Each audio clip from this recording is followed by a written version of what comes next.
The unabated rash of shootings in Belize City, beginning with a bold attack on the occupants of this vehicle during the pre-dawn hours of Sunday morning, is reportedly a result of a personal grudge between known rivals from the George Street and Ghost Town gangs. As reported on Monday, 16-year-old Corinne Corey White became the unintended target of a lone gunman who rode up on them near the intersections of Newton Barracks and Kayal Mar. The minor was in the company of two others when gunfire erupted. The assault would trigger a series of incidents, culminating with a mid-afternoon shooting on Victoria Street on Tuesday. The incident at the Princess occurred at one of those nightclubs, and from there the personal issues and conflicts that they had, it is now being taken outside of the scope and generated now from gangs to gangs now. During that course of that first investigation, we were aware, as all incidents we do proper analysis and mitigation in terms of we were expecting retaliation. And normally when we expect retaliation, we put buffers, we put patrols in the areas. The question was where and who. Those uncertainties were answered less than 24 hours later when guests came under attack by a pair of men who invited themselves to a graduation party at the Brown Sugar Mall. The armed confrontation, it turns out, was simply a reprisal. Subsequently, we know that the other incident was at Brown Sugar, where that unfortunate incident occurred. And there were 5 victims, of which one is very critical, and I understand is brain dead, I understand. It's still under investigation, especially the Brown Sugar.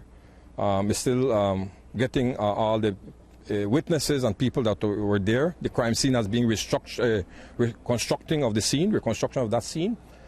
And at the end of the day, once we have the evidence that meets prospective towards a conviction, we will arrest and charge. Kirk Smith Jr. is believed to be one of 2 men who let loose on the partygoers foolhardily. It is unclear, however, whether he was shot by someone who produced a firearm in self-defense or if he was caught by friendly fire. His prognosis, nonetheless, remains grim. This too would be avenged. Further to that, we had in the early morning, right around this neighborhood, another unfortunate incident, and the last one in the afternoon. The analysis of these cases, as I mentioned, is start on a personal note in the nightclub. And this could have been dealt with on a person-to-person that should have been resolved. But it has escalated now that it has now gotten now between a gang to gang. And that's why we see the other incidents. That other incident, an attack on an individual near Victoria Street, was also part of the violent exchange.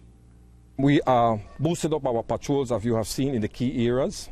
We have the preventative patrols, operations aspects, the stop and search, because we have seen that the people are moving not only on bicycles, motorcycles, and we shall enforce all of those